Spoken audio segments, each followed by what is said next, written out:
My name is Margaret Thompson, and at 72 years old, I never imagined the day I'd stand in my lawyer's office would become the moment my ungrateful son finally understood the price of treating his mother like a burden. The papers in my trembling hands represented more than just legal documents. They were 3 decades of sacrifice he'd dismissed with one cruel sentence. "You're nothing but a financial drain, Mom."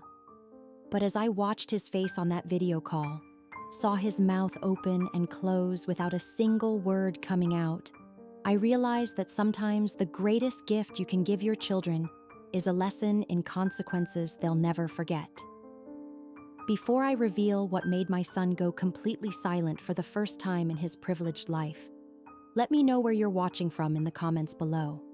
And if you've ever been made to feel worthless by someone you sacrificed everything for, please hit that like button. Your support means the world to this old grandmother. I spent 43 years building a life in Cedar Rapids, Iowa, in a modest brick house that became the foundation of everything my family would achieve. My late husband, Frank, and I weren't wealthy. He worked at the paper mill while I cleaned offices at night, but we understood that true wealth wasn't measured in dollars. Our son, Michael, was our only child, born after years of trying. From the moment he arrived, every decision revolved around giving him opportunities we never had. While other mothers watched television in the evenings, I took correspondence courses in bookkeeping, studying at our kitchen table while Frank watched baby Michael. "You're working too hard, Maggie," Frank would say gently, bringing me tea. "Hard work is the only inheritance we can guarantee him," I'd reply. By the time Michael started school, I'd secured a position managing books for 3 small businesses. Every extra penny went into savings, not for vacations, but for Michael's future and our dream of owning property. The house on Maple Street came into our lives when Michael was 12. It was a foreclosure, neglected but full of potential. While Frank worried about the cost, I saw possibility. "This isn't spending money, Frank. This is securing Michael's future." We bought it with our entire savings. That first night, surrounded by peeling wallpaper, Michael asked in wonder, "Is this really ours?" "Every creaking board," I confirmed, "and someday it will be yours." If only I'd known how differently he'd view this same house decades later. The transformation of that house became our second job. I taught myself home repair from library books while Frank worked double shifts. Michael did homework wherever I was renovating, the sound of my sanding becoming his study soundtrack. I learned plumbing from a kind retiree at the hardware store, replaced windows by watching contractors work on other houses, and saved for months to afford an electrician for the dangerous parts. My hands developed new calluses, but each improvement increased our equity. Michael excelled in school, bringing new expenses I hadn't anticipated. Science fair materials, school trips, a graphing calculator that cost more than a week of my wages. Each request was met with, "Of course, sweetheart. Education comes first." But providing meant sacrifice. I wore the same 3 dresses to church for years. Frank's boots were held together with duct tape. We ate beans and rice 4 nights a week. "Mom, Jessica's parents are taking her to Disney World," Michael mentioned one spring. "Her dad says experiences are important for kids." "Different families show love differently," I said carefully. "We're giving you choices. When you're older, you'll be able to go anywhere you want." By his high school years, the house had transformed from a foreclosure disaster into one of the nicest properties on Maple Street. Real estate agents left cards in our mailbox, but I refused every offer. The gap between our sacrifices and Michael's appreciation widened with each year. He excelled academically, but grew resentful of our limitations. "Why can't you be normal parents?" He exploded one night after I missed his debate tournament for work. "Other parents actually show up." "Every job I work is for you," I explained, still in my cleaning uniform. "I never asked you to," he shot back. "Maybe if you'd gotten real careers instead of being a janitor and a mill worker, You wouldn't have to work constantly just to be poor. The word janitor cut deep. That night, I found Frank on the back porch, staring at his calloused hands. Maybe the boy's right, Maggie. Maybe we've done this all wrong. No, I said firmly. Someday he'll understand. When Michael was accepted to Northwestern University with financial aid, his response was telling. Finally, I can get out of this town and away from... He gestured around our carefully maintained home. Away from us, Frank finished quietly. Michael didn't deny it. I want more than this old house. This house will be yours someday, I reminded him. Free and clear. He rolled his eyes. Great. A house in Cedar Rapids. Every kid's dream. The day we drove him to Northwestern, he strode onto campus without looking back, leaving us standing beside our old car, wondering if love could survive such rejection. The silence after Michael left was deafening. Frank and I sat at our dinner table, two people who'd forgotten how to be a couple. The house felt enormous, every renovated room echoing with absence. Michael's calls came monthly, then quarterly, filled with talk of internships and important connections. 3 years in, he called with news that stung more than his absence. I've been talking to my roommate Brad's family. They're investment bankers.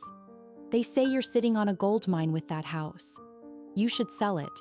Invest the money properly. This is our home, Michael. Your inheritance. Mom, you're being financially ignorant, he said, condescension dripping through the phone. Do you know what compound interest could do with that equity? You're living in it like poor people who don't know better. After he hung up, Frank sat quietly. Maybe the boy's right. No, I said, but my conviction wavered. Frank's health began deteriorating the following year. His persistent cough was diagnosed as emphysema, a lifetime at the mill, finally collecting its due. Medical bills consumed our careful savings. During this time, Patricia Chen returned to Cedar Rapids to teach. Mrs. Chen's daughter had grown into a thoughtful woman who saw value where Michael saw embarrassment. Mrs. Thompson, she said, finding me in my garden, Mom told me you renovated this entire house yourself. That's incredible. Just did what needed doing, I replied. No, you did something extraordinary. She began visiting regularly, bringing groceries and refusing payment. Her respect for our choices was a balm to wounds Michael kept reopening with his quarterly calls about our underutilized asset. Frank's final decline came quickly. I stayed home to care for him, watching our remaining savings disappear with each prescription. Promise me, Maggie, Frank whispered one afternoon. Keep the house for Michael, even if he doesn't understand now. I promise, I said, kissing his forehead. Frank passed on a May morning as the roses bloomed. Michael flew in for the funeral in an expensive suit, checking his phone throughout the service. I can stay a few days to help sort things out, he offered afterward. Sort what out? I asked, exhausted. Well, the house, obviously. Now that Dad's gone, you don't need all this space. Patricia overheard, her expression darkening. After the guests left, Michael persisted. Mom, you're nearly 70. You should downsize. Get something manageable. Your father wanted you to have this house, I said firmly. Dad's dead, Mom. He doesn't get a vote anymore. The casual cruelty left me speechless. This was my son, dismissing his father's last wish like an inconvenience. Michael left 2 days later, promising to call more often. He didn't. Life after Frank meant learning to survive on half the income. I returned to cleaning houses despite my arthritis, picked up extra bookkeeping clients, and learned to stretch every dollar even further. Michael's calls became interrogations about my finances. Mom, you're 70 years old. You shouldn't be cleaning houses. If you'd just sell...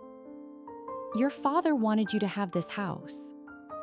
Well, Dad's not here to see you killing yourself over an old house, is he?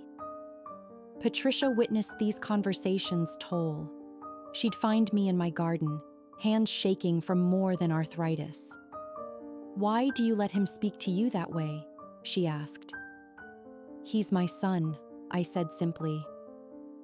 The fall happened while cleaning gutters, a task I'd done countless times. My arthritic fingers failed, the ladder shifted, and I landed hard on my hip. Patricia found me 3 hours later, having crawled to the porch but unable to reach my phone. The diagnosis: fractured hip requiring surgery and extensive rehabilitation. Hospital bills decimated my remaining savings. From my bed, I called Michael. "This is exactly what I've been warning you about," he said, frustration evident. "You're too old and too poor to maintain that house. Mom, you need to face reality. You're becoming a burden to yourself and, honestly, to me." A burden? The word cut deeper than any surgical incision. "I'm trying to help. Brad's father knows a realtor. We could sell within a month. You could move into assisted living." "I've taken care of myself my entire life," I said. "And look where it's gotten you," he shot back. "Alone, injured, and too stubborn to accept help." After he hung up, I stared at the ceiling. "You're becoming a burden." The words echoed endlessly. Patricia helped me through recovery, arranging her schedule around my needs. More importantly, she helped me see possibilities.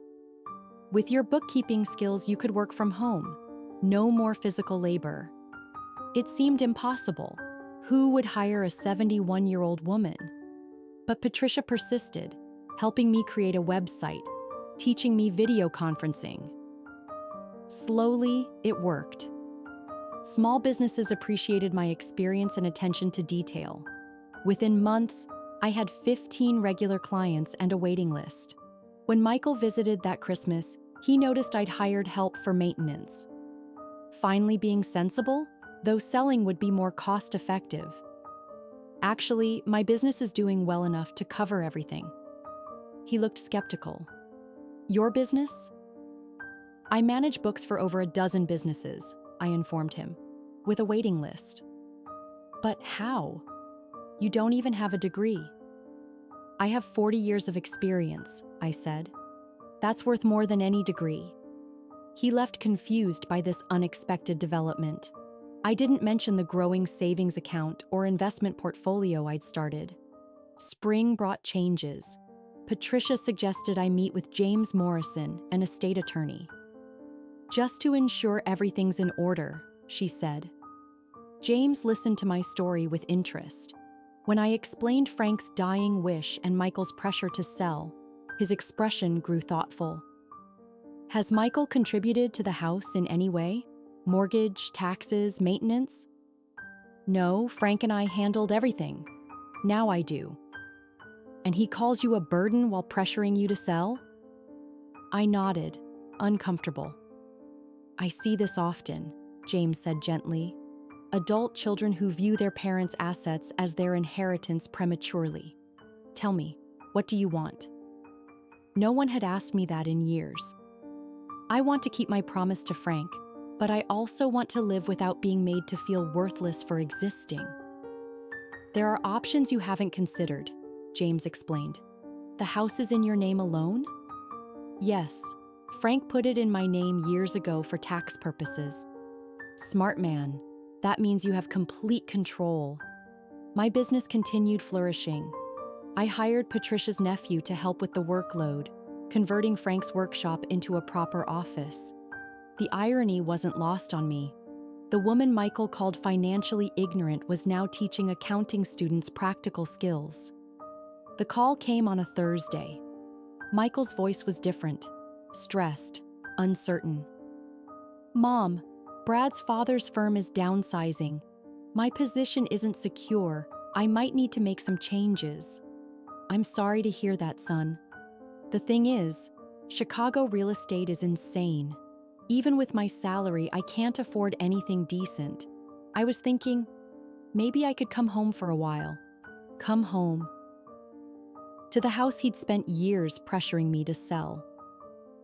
Of course, I said, because what else could a mother say? After we hung up, I called James Morrison. I want to understand all my options regarding the house. I've been expecting your call. Can you come tomorrow? The meeting changed everything. James explained options I'd never known existed. You can remove any presumption of inheritance entirely. Make it clear the house is yours to do with as you choose.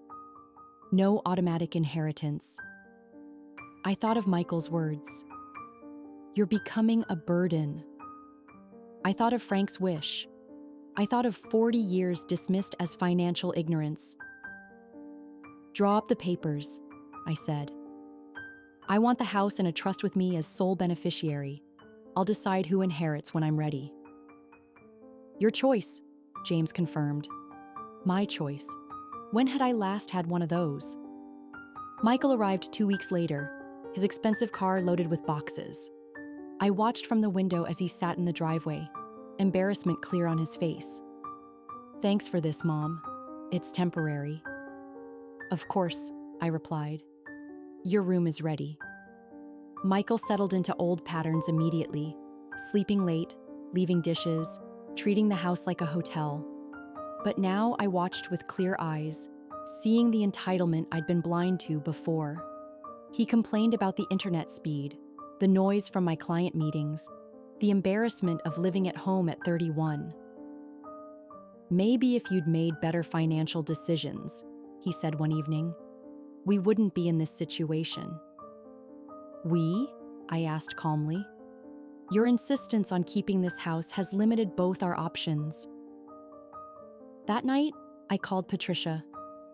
I need a witness tomorrow. Can you come?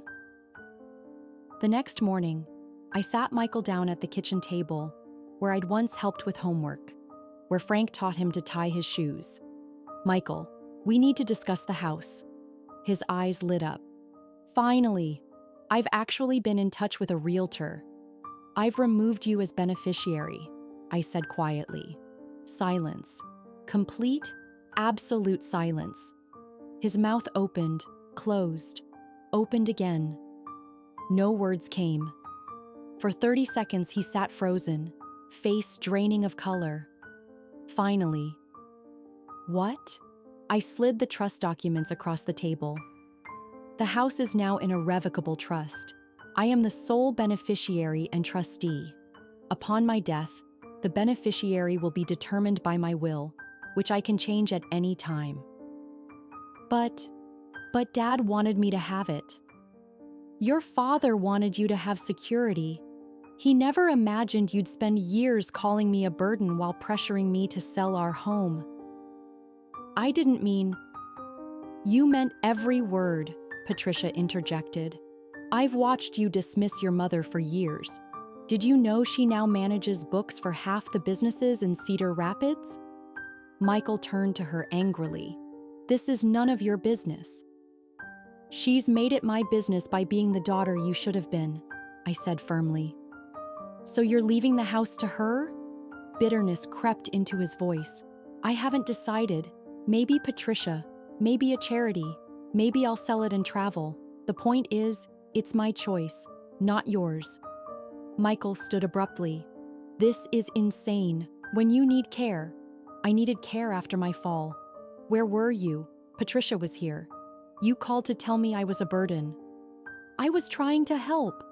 No, you were trying to help yourself to an inheritance you felt entitled to. He grabbed his phone, started to dial, stopped.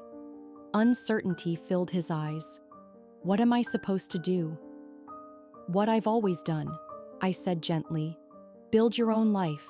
Create your own legacy. He left that afternoon packing hastily. At the door, he turned. Was any of it real? The sacrifices? Every moment, I assured him. But love isn't a debt, Michael. It's not an investment with guaranteed returns. He drove away without another word. The weeks following Michael's departure brought unexpected peace.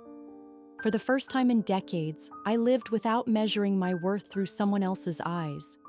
The house felt different, not empty, but mine. Patricia stopped by daily at first, concerned about my emotional state.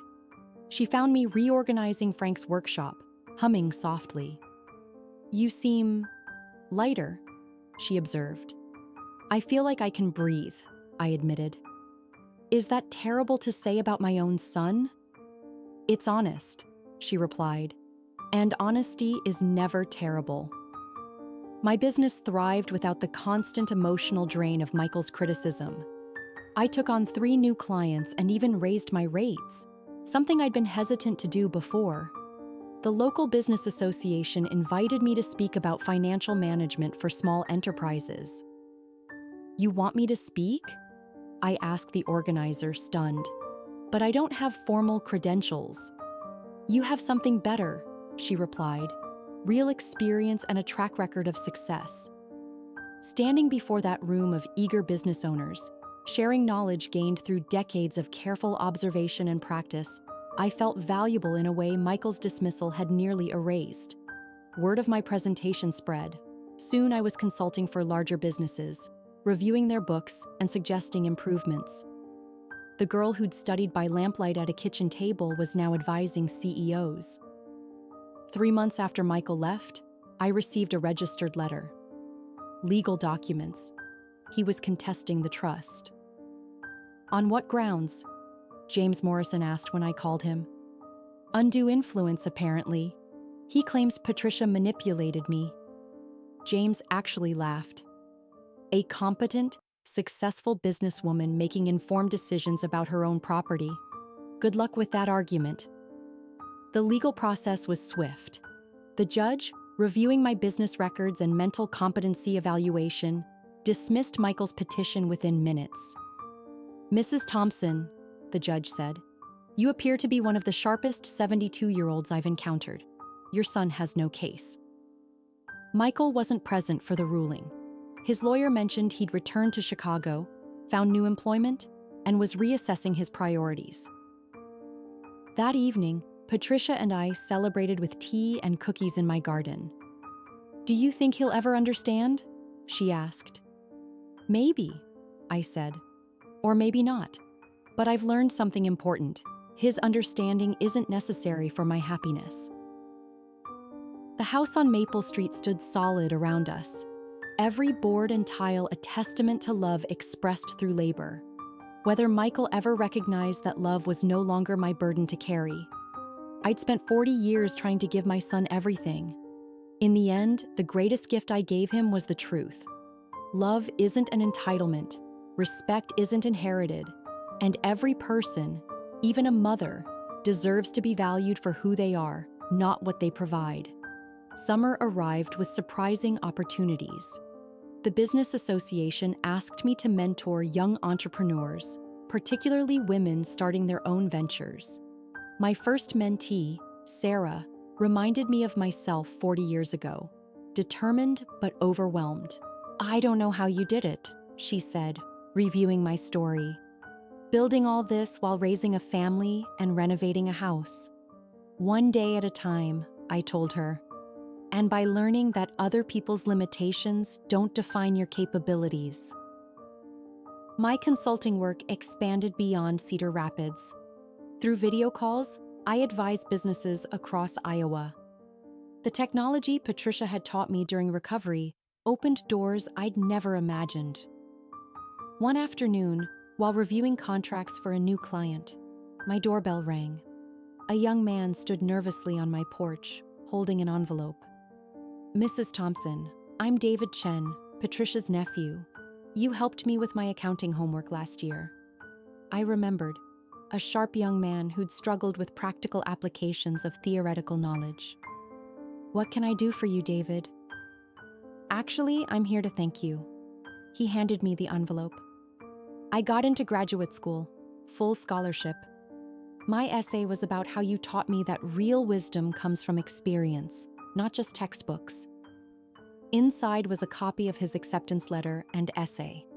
He'd written about watching me work, seeing how I applied complex principles with ease born from necessity and practice. After he left, I sat in Frank's old chair, thinking about ripples. Every choice creates them. Michael's dismissal had pushed me toward independence, which led to helping David, who would go on to help others. The phone rang. An unknown Chicago number.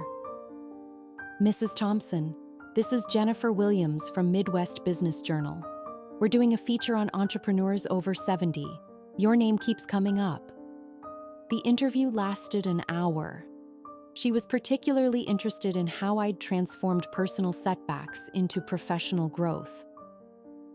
"Many of our readers face age discrimination," she explained. "Your story proves that experience and wisdom are assets, not liabilities." When the article published, it featured a photo of me in my home office, Frank's workshop transformed into command central for my thriving business. The headline read, "From cleaning houses to advising CEOs, the 72-year-old proving success has no expiration date." Orders flooded in. I had to create a waiting list and consider hiring additional help. Patricia suggested her friend Marcus, a retired accountant looking for part-time work. "I can't believe this is happening," I told her over dinner. "I can," she replied. "You were always capable of this. You just needed to believe it yourself." That night, I walked through my house, touching walls I'd painted, floors I'd refinished. Frank would be proud, I thought, not just of the business success, but of the woman who'd finally learned her own worth. Fall brought unexpected recognition. The Small Business Administration nominated me for their Senior Entrepreneur of the Year award. Me, Margaret Thompson, who'd cleaned offices and counted pennies, standing among the state's business elite. Patricia helped me choose an outfit for the ceremony. "Something that says successful professional," she suggested. "At 72, everything I wear says survivor," I joked, but selected an elegant navy suit that made me feel powerful. The ceremony was held in Des Moines.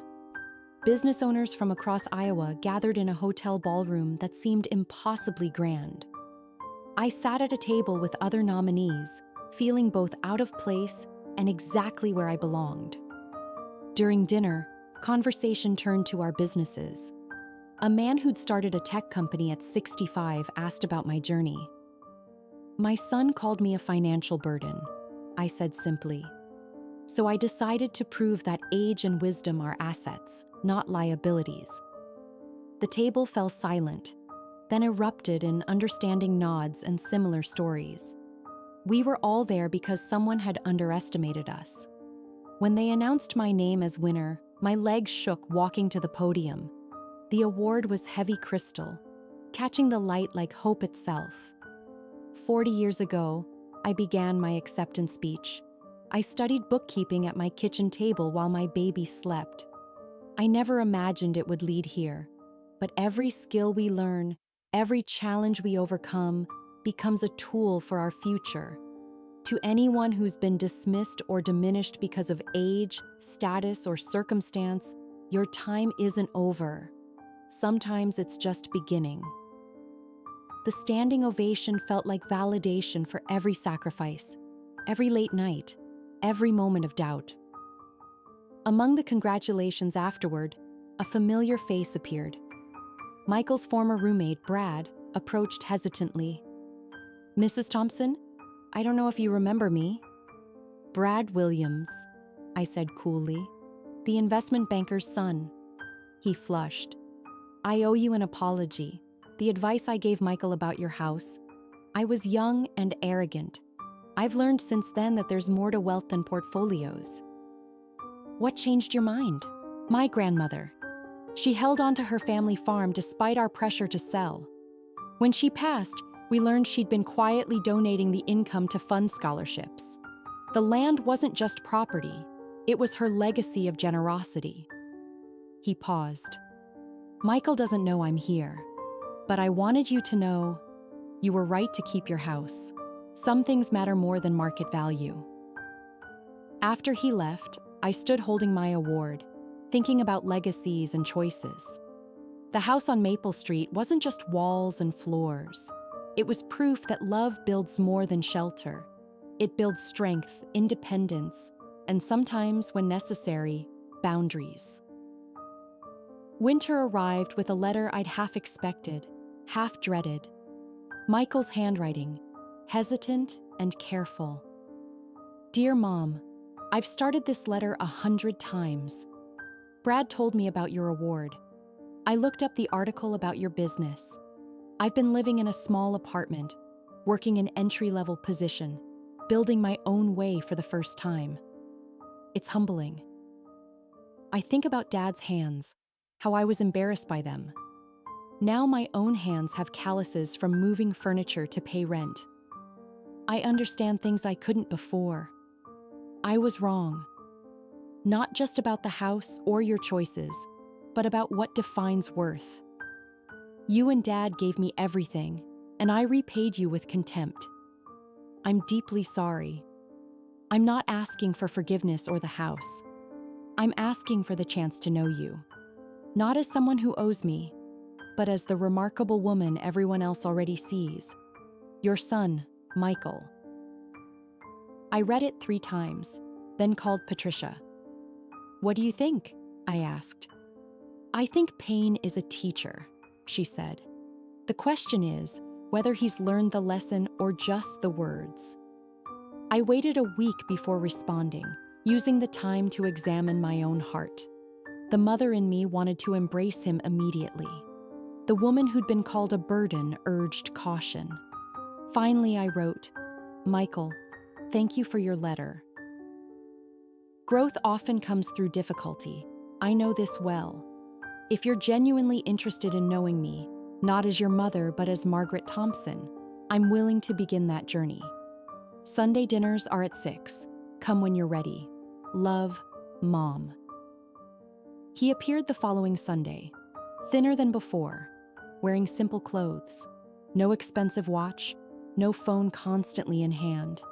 He stood at the door like a stranger, uncertain of his welcome.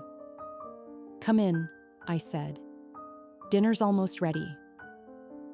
The meal was quiet at first. Then Michael asked about my business. Really asked, not with condescension, but genuine curiosity. I told him about mentoring Sarah, about the award, about discovering capabilities I'd never suspected. I've been reading about entrepreneurship, he said. Real entrepreneurship, not just investment strategies. The kind where you build something from nothing, like you did. Your father and I built more than a business, I said. We built a life, on our terms. I see that now, he replied. I was so focused on what we didn't have, I couldn't see what we did. When he left, he paused at the door. Same time next week? If you'd like, I said. As his car disappeared down Maple Street, I felt something shift. Not forgiveness yet. That would take time, but possibility. The chance that my son might finally meet his mother. Spring returned with gradual warming, both in weather and relationships.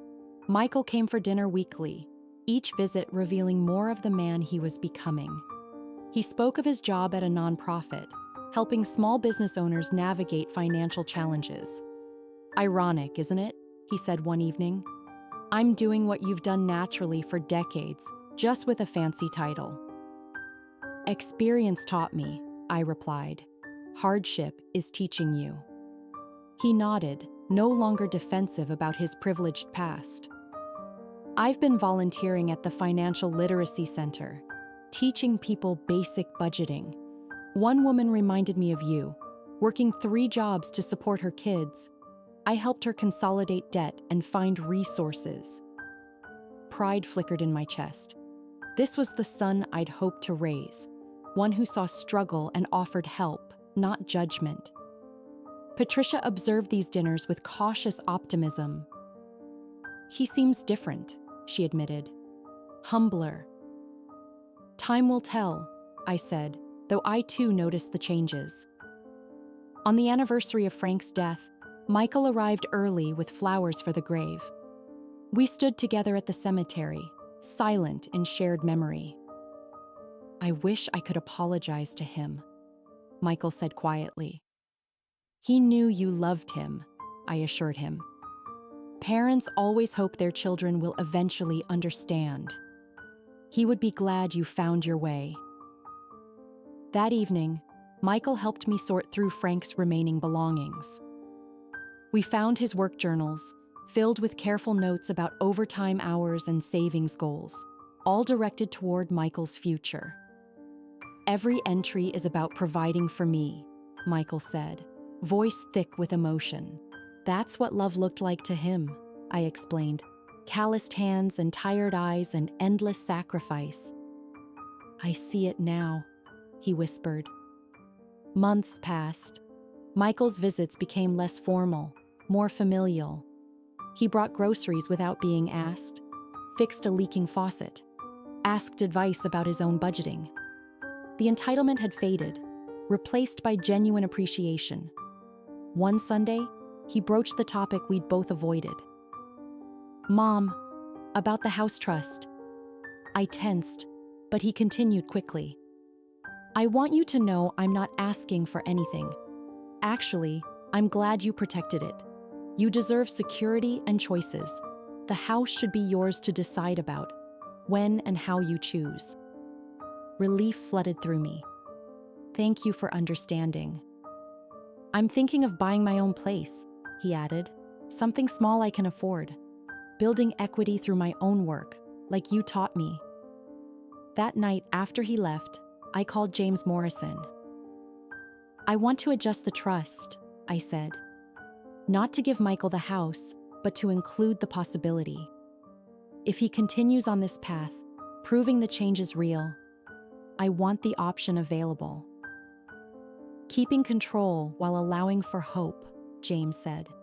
Wise as always, Margaret. 2 years passed. Michael bought a modest condo, fixing it up himself with skills learned from YouTube and memories of watching me renovate. He sent photos of each project, proud of calluses earned honestly. My business evolved into a consulting firm with 3 employees. At 74, I was busier than ever, but it was chosen work, not desperate necessity. The house on Maple Street had become both home and headquarters. Frank's workshop, now a conference room where I trained other senior entrepreneurs. One autumn evening, Michael arrived for dinner with news. I've been promoted to director at the nonprofit. They want me to expand our senior entrepreneurship program. Inspired by anyone in particular? I teased. He grinned. Maybe a certain grandmother who proved age is just a number. After dinner, we walked through the house, Michael pointing out renovations he remembered watching me complete. Remember when you retiled this bathroom? He asked. I complained about the noise while studying. You said successful people didn't do manual labor, I recalled.